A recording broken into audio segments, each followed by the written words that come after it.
December 2024. Sorry, it should be January 2025, December 2024. Thank you. Good point. Yeah. So that's it. Yeah. I don't know if you want to send the mic around or. So yes, I think how we'll work this is we'll come around with the mic so we capture the questions as it's being recorded. So those who are not here can review it and capture the question, and then we'll, whoever's the appropriate one to answer here at the panel, we hope to have another mic, but we don't have it. So Keela will bring the mic around. I think John had the first question. Thank you very much. My name is John Grether, and I'd like to make a couple of comments, and I'm afraid this might sound a little bit negative right at the very beginning, but I want to get it out there. In the last process, we had a number of stakeholder meetings in the preparation of the GSP. However, very often it was at those meetings when plans and projects and criteria were announced. And at that point, it's new news to the stakeholders. I think it's very important that if you're proposing information and changes and new thoughts, new projects, that somehow that become available to the stakeholders prior to the stakeholder meeting, so that we have an opportunity to go back to the boards we represent, the companies we represent, our neighbors, and find out what the reaction is to what's being proposed. If we only hear it for the first time at the stakeholder meeting itself, we're not prepared. And to give us a chance to be prepared, we need to have the information a bit earlier than that. The other comment I'd like to make is that there was a lot of bad feelings during the GSP process the first go-around, because many people, many very qualified hydrogeologists, many farmers who are on the ground, who know the condition of their wells, know a lot of the details of these basins, submitted letters of comments to the GSP. Those were not addressed. There was never any feedback as to whether or not there were good points or bad points. You know, and I'm maybe incorrect in saying this, it was a wasted effort to go through that process, to spend all that time having paid geologists submit information and then just cavalierly disregard it. So I would just hope that we improve as a community and as the stakeholders in this Las Posas, Oxnard, PD basins, so that comments can be considered and really digested and discussed. Thank you. So I can assure you that those letters were, all letters received, we received a lot of letters, were not disregarded. They were carefully reviewed. There were many that had similar themes. Those were documented, and the themes and the points that were discussed were brought to the board and discussed at multiple board meetings, I believe, at least one or two, and they did play into revisions of the draft GSP. They weren't responded to individually, but they were certainly considered in the development of the final GSP.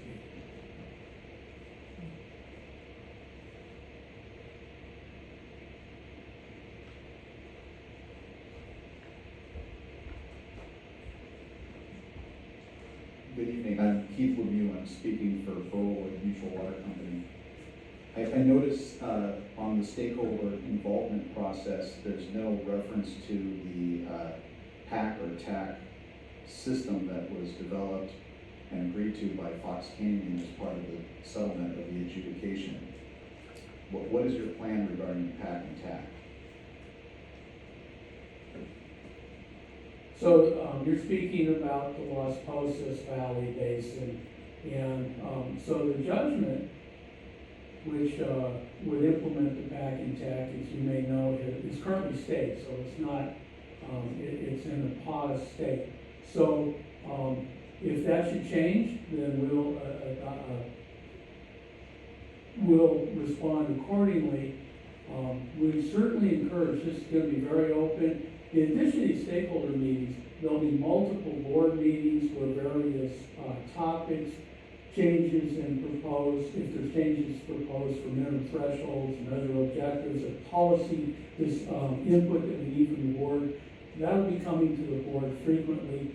So we would encourage anyone who is intending to want to serve on the PAC or the TAC to stay engaged in the process, so they're ready to plug in at such time as their, those committees are formed. Can I ask a follow-up? Sure. So I disagree with your characterization of that being stayed, but in any case, we're gonna get clarity from the judge on that in about 2 weeks. And, the judgment requires that the PAC and TAC be impaneled, I think, actually frankly, before the judge decides that. Assuming that the judge decides that there is no stay, am I correct in assuming that we will then move ahead with impaneling the PAC and TAC and get them involved in this process? We're just gonna defer to agency counsel to advise us how we should proceed. As of right now, regardless of what happens there in the judgment and what the judge decides, or the court decides or doesn't decide, these GSP evaluations are due to the Department of Water Resources in January of 25 or later than that. So we have to move forward on that. So we will be moving forward, and we'll respond accordingly depending on what the legal advice we get. So I can't really speculate on legal questions. Okay, so I appreciate, and the judgment contemplates that there are, times set by SGMA that Fox Canyon needs to meet. But I haven't compared this to the judgment, but I think there's potentially additional dates that would be on the Las Posas side to supplement what's here. I guess that's just a comment. I understand you're gonna have to talk to your attorney about that. And one thing I would like to point out is, as we did in the development of the GSPs, what is contemplated and will be happening here, regardless of all that, this was all part of the scope to begin with. This first kickoff meeting is for all 3 basins, but then the tracks separate, and there'll be separate workshops on Oxnard and Pleasant Valley Basin and then Las Posas Basin. It'll probably be night, one night one and then one night the other. And so those folks who are interested primarily in Las Posas, there'll be the next 3 workshops that are programmed will be focused on the Las Posas, and then a separate one for the Oxnard and Pleasant Valley. I guess the good news is there's a number of folks that are very interested in participating in Las Posas, so you're gonna get some vigorous public participation in the PAC and TAC. Great.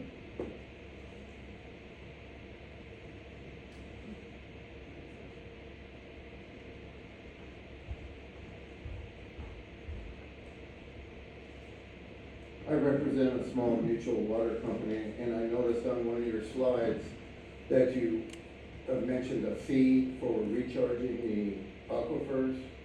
Now, was that something you're gonna pass on to the mutual water companies?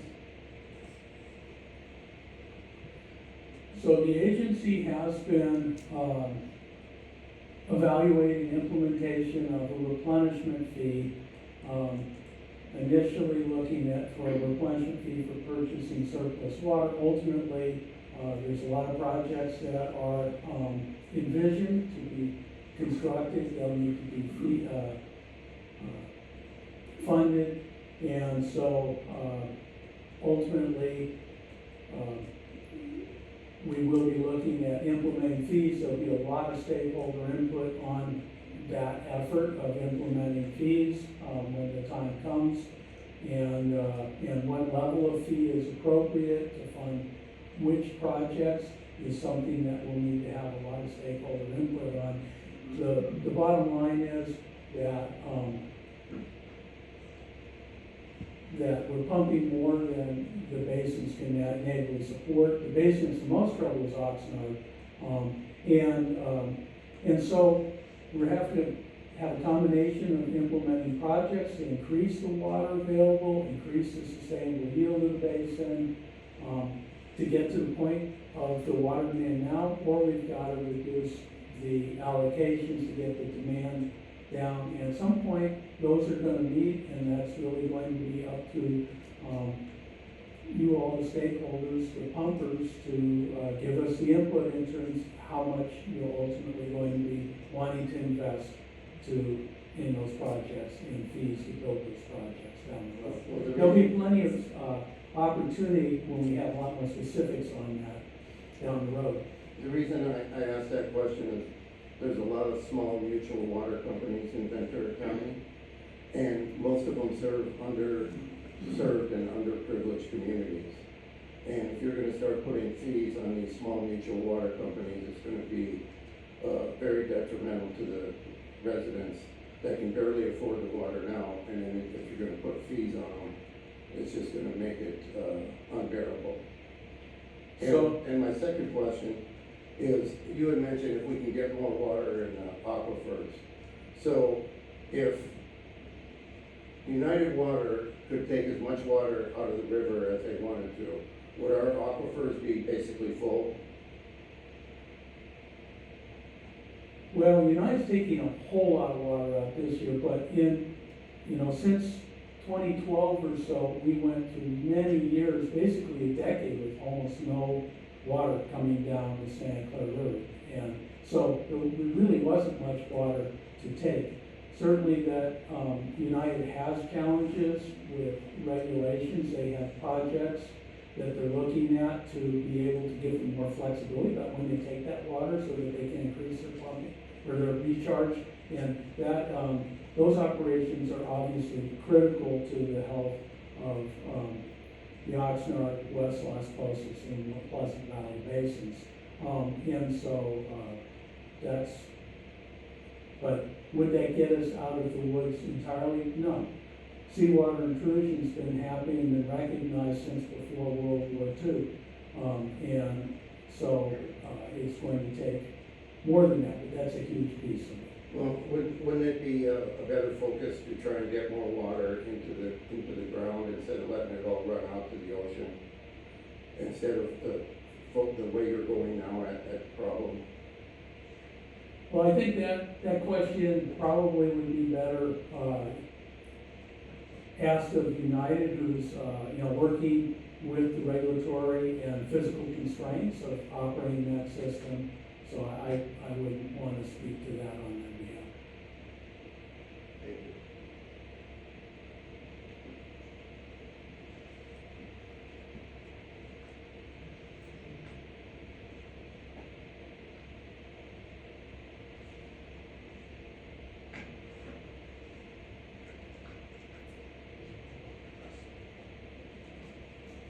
Good evening, everyone. I'm Gene West. I'm the current chair of the Fox Canyon Groundwater Management Agency. And I don't really have a question, just a comment. And the comment isn't directed to Dr. Weinberg, it's actually directed to everybody here. As you've heard, this is the beginning of a process. And it's a process that will be completed by a year from December, but it's this process that's going to define where we go at least for the 5 years beyond that, and perhaps even further than that. We'll review this, we'll do this again 5 years from now, but the changes to the GSP we make, the plans that we begin to implement, the changes we begin to implement, the projects that we get serious about are going to define where we are 5 years from now, where we are in 2040. So please stay involved in this process. Check GMA's website. There's more information there than there is even at the board meetings. I have to check the website before the board meetings just to make sure I'm up to date. So that's the easiest place to go on a constant basis to stay informed. Find out when these meetings are, show up, bring your friends, bring your enemies, bring anybody you can, because the more informed we all are, the more likely we're able to reach a successful conclusion. And with the answer to the question in terms of projects, it would be nice if United and all of us could constantly recharge the basins. There's unlimited capacity to do that. We can build our way to sustainability, but that's not free. And that's not fast, which is why we need to be engaged now, to plan now for what's going to happen 10 and 15 years from now. Thank you all for being here, I appreciate it.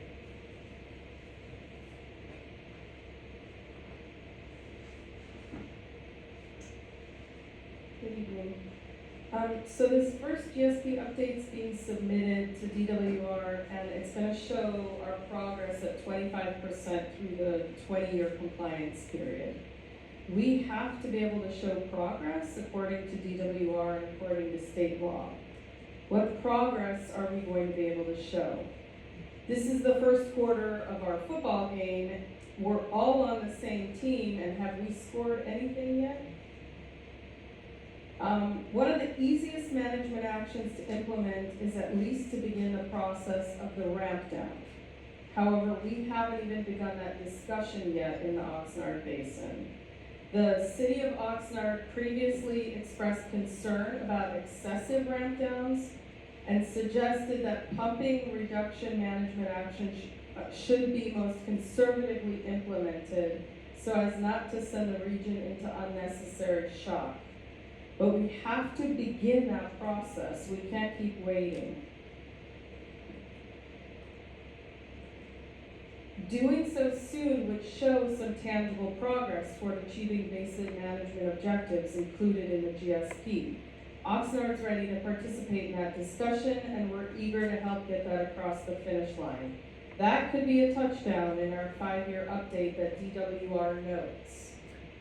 Second, unless the GMA really anticipates a 45% ramp down, which is absurd in our view, acquiring new sources of water supply to augment the sustainable yield is an essential part of the portfolio of actions identified.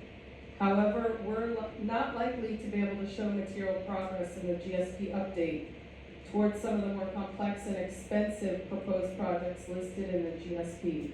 We should all recognize that this basin has access today to an abundant supply of new water from wastewater that is lost to the ocean.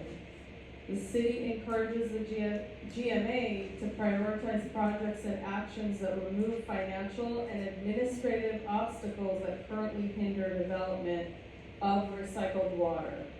If this is prioritized, this readily available new source of water could help increase sustainable yield and minimize the need for costly and destructive excessive ramp downs. Recent actions by the city have been directed toward making this resource available to the basin. However, we haven't made progress in over 2 years.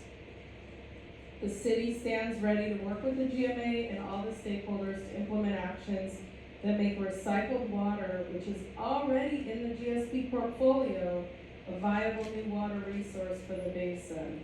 Again, this has already been built. The project is just sitting there waiting for the red tape to be removed.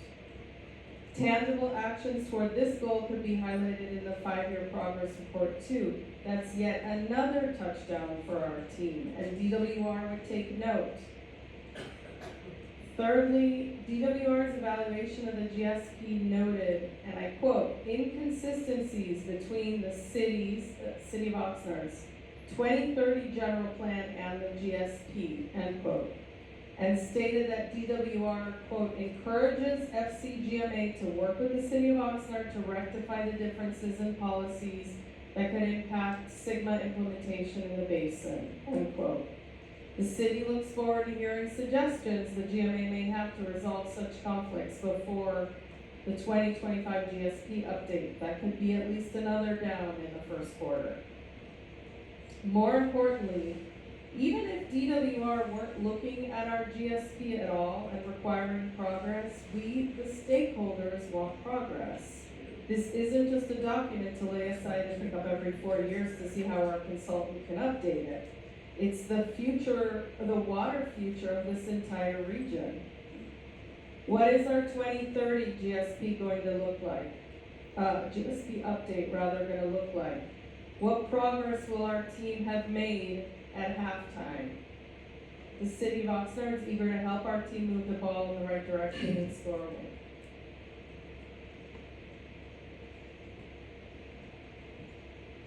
Yeah, thanks for those comments.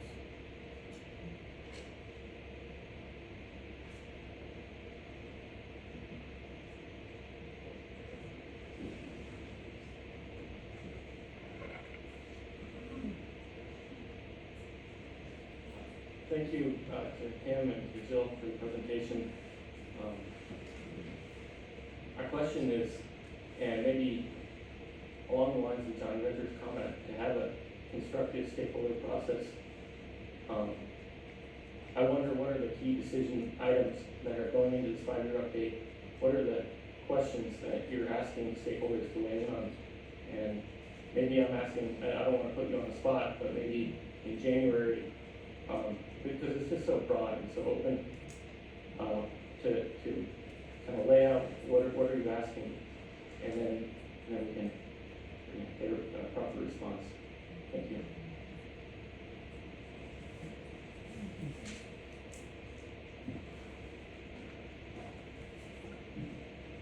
Yeah, thanks for the comment, because it is a broad process and it is a broad ask. I think we will have a better definition on what we would be looking for specifically from stakeholders where we have questions in January, because we're gonna be going through the process of reviewing all this information. Having said that,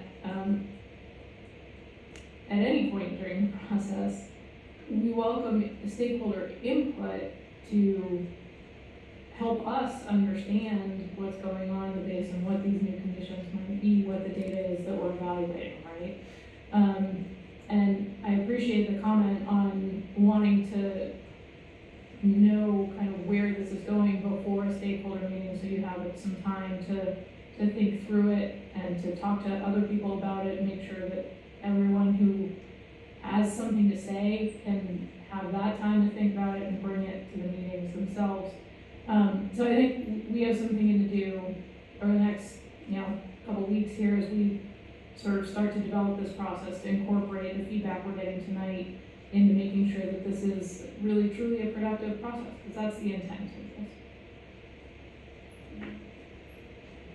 And let me follow up to say that, the project reevaluation and prioritization, which projects are going to be included are that we think through the process, the board develop, which is going to be an open public process through the board operations committee here in the next few months, in which projects are identified as those that are likely to be implemented or implementable, and there's sufficient information available about them in the prioritized highly that will go into the numerical groundwater modeling to project what the sustainable yield will be into the future. That's a key part, and that's a process that is open and to the public, and we welcome public participation in that. And then in January, that next stakeholder meeting, that's when we'll be starting to have the preliminary results of that numerical modeling and present that, and that'll feed into ultimately the new, if it's updated, if there is updated information, sustainable yield estimates, and do we need to relook at our minimum thresholds and minimum and measurable objectives. So that'll be that process timeframe there. Those will be two of the big key places to plug in to drive this update process.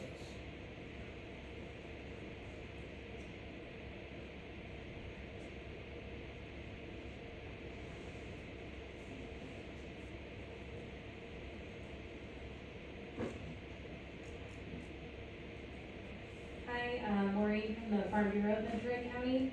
I'm involved in a lot of stakeholder engagement activities on a variety of items, and one of the things I'm really interested in going through this process is seeing the GSP as an opportunity to create a shared vision among a variety of stakeholders. I really hope you guys cast a broad net and go through multiple channels to make sure that the people in the community, and especially farmers, are aware of when and where and what the topics are for this. So, sending out an email probably isn't enough. I would love to see mailed, postcards out to everyone who has a well, multiple forms of announcing it.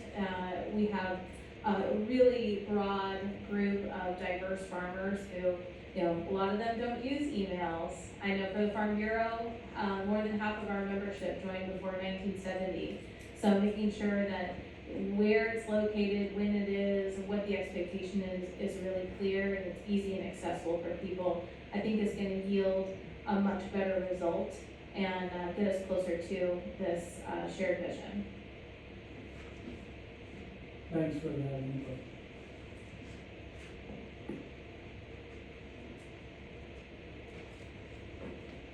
I'm Lori, I'm a farmer, and one of the things that I'm interested in and that you guys could give us feedback on is what can we do to help, And I think that like we can put a couple small reservoirs on our farm, but is that helpful?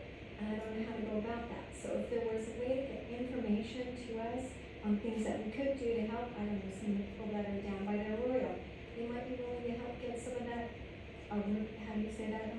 Aranda out of the arroyo. There are things we can do if we're included in, get a little more information, because I don't know anything about doing a reservoir myself.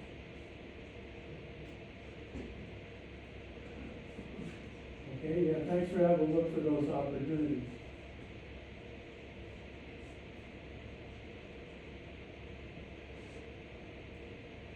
Oh, yes, ma'am.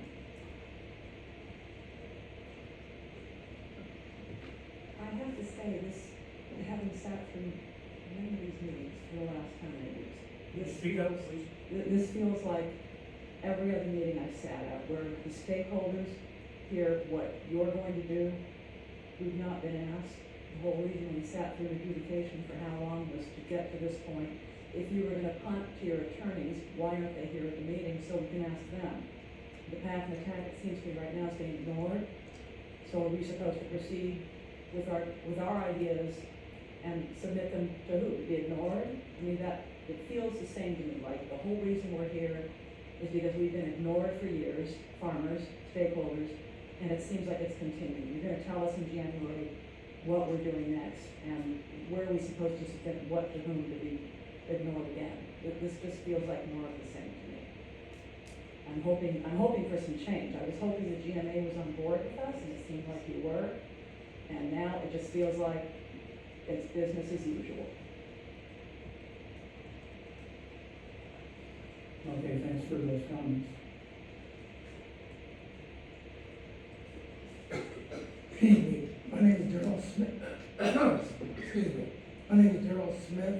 I'm a grower, and I've been pumping since the 80s.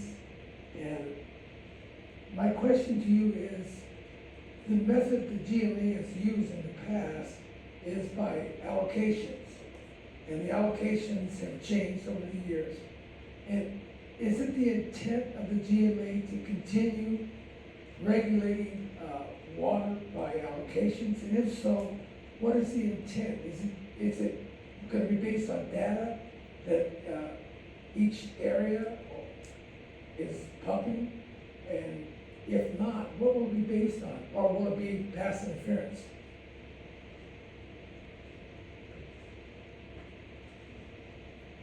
So,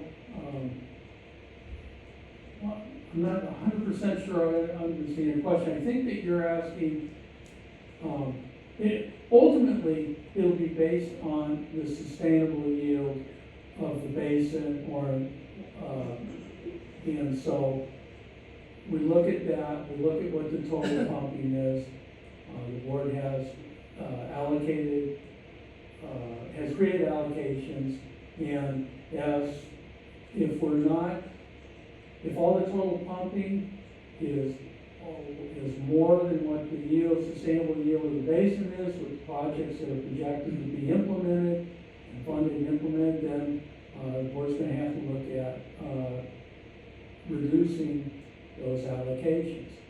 If in a basin there's projects, there's more water, and I mean, we should have this problem, we haven't had this problem yet, but if there's more water available than what the yield was, sustainable yield, then those allocations could even go up. So they're adjusted based on the sustainable yielded basin. Ultimately, we have to get there with projects are implemented by 2040 and reductions if we aren't able to get enough supplemental water, increase sustainable yield to get to that sustainable yield basis in 2040. I apologize if I wasn't clear, but what I noticed in the beginning was there were various levels of wells that were doing fine, and then, for example, Epworth, I noticed was completely in the blue. Now, will you use data from that and base your allocations on the fact that it doesn't seem to have a problem, as opposed to data from a place that does have a problem? Will you use that data to determine your allocations? So those key well measurements, the minimum thresholds, the measurable objectives, they let us know whether we are going to be having these undesirable results that we have to be not having in 2040. And that's really what the sustainable management is. The projected yield of the basin is the yield to keep those above the minimum threshold. And so in the case of the basin or management area, it will be based on that. Now in East Las Posas, the Epworth is part of the overall East Las Posas area. But yes, it will be looked at in the individual basins. However, as Joe pointed out earlier, West Las Posas, Oxnard, and Pleasant Valley are all interconnected, and so what happens one place can affect what happens elsewhere, so we have to look at the balance overall of the pumping so that all three basins come into sustainable management.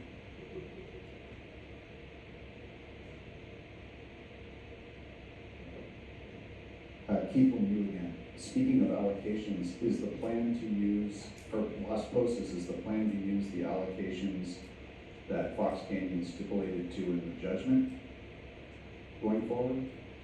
At this time, I'll have to defer any legal questions to agency counsel, but at this time, the direction there is that the agency's allocations are in effect until such time as the judgment is not stayed. But that's our understanding now.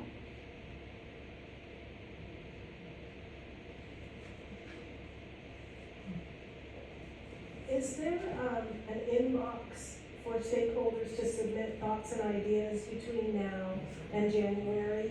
Lots of great ideas come up over lunch or, whatever. How can stakeholders submit thoughts and ideas? I'm so glad you asked that question. We actually do have a special email related to everything related to the groundwater sustainability plan, and is it GSP-FCGMA? GSP.FCGMA@ventura.org. That's up on our website. We're going to put these slides up on our website, and so check the website. That's FCGMA.org, and look under the groundwater sustainability plan section. We'll have all that information. But yes, there is an email, and that's a great way to submit comments and input and ideas. Thank you. Great, and there's one more thing.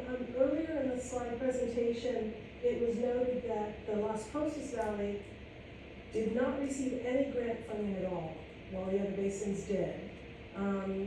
Is that meaningful? Is there still work to be done? What does that mean to Las Posas people? Well, the grants that were awarded to Oxnard and Pleasant Valley were under a phase of the grant program from Department of Water Resources for critically overdrafted basins. Those basins are designated critically overdrafted. Las Posas is not designated critically overdrafted, it's designated high priority. And those grant funds were a competitive solicitation statewide amongst all the basins, and DWR selected other basins to receive that grant solicitation funding in that solicitation is ranking higher and higher priority to them. And so we will continue to aggressively seek out grant funding, but it's a competitive process, and unfortunately we can't win every one, but we will give it the best try we can and put together competitive applications each time.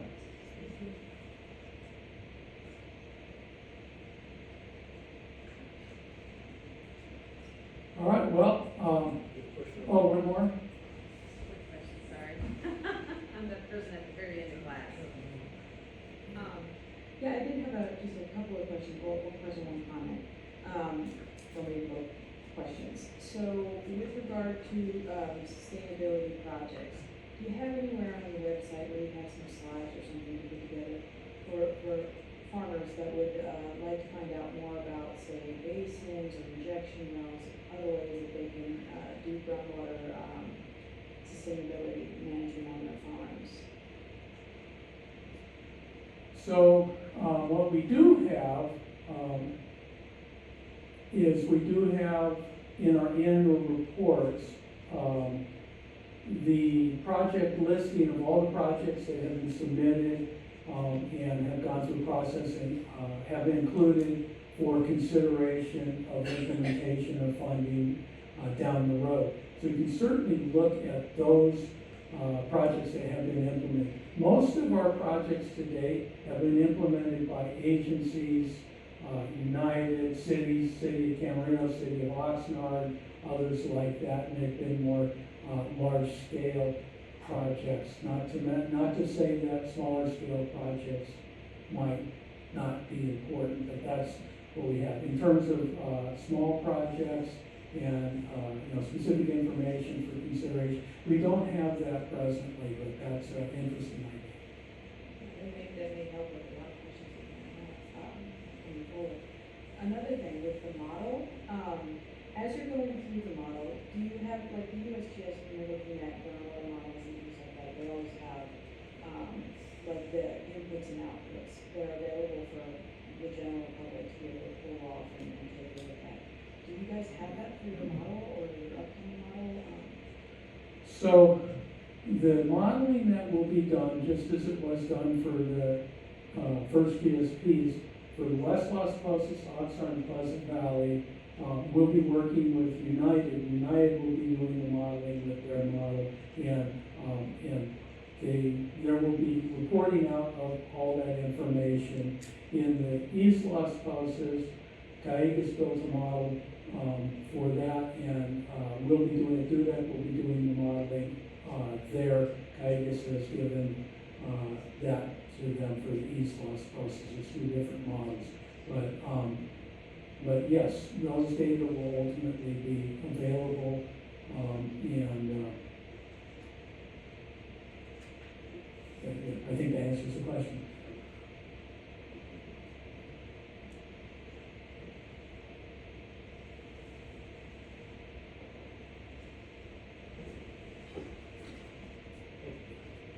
Bert Pearl, I serve in the GMA, represent 5 cities.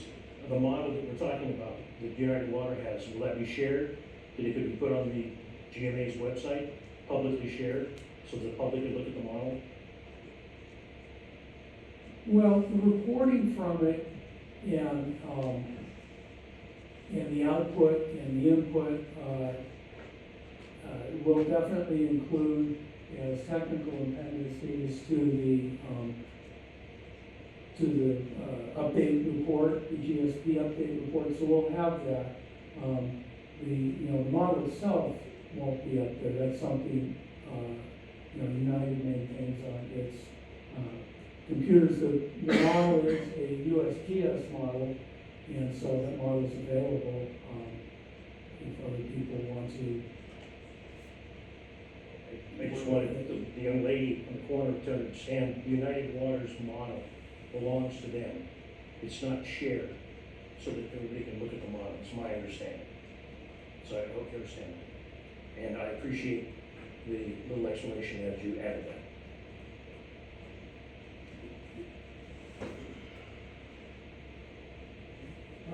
Anybody else? All right, well, thank you for your attendance. Look at the website, follow the email, list. We'll be sending that out. If you're not on that email list, let us know. Certainly send an email to us and get you on that list. And appreciate your time tonight.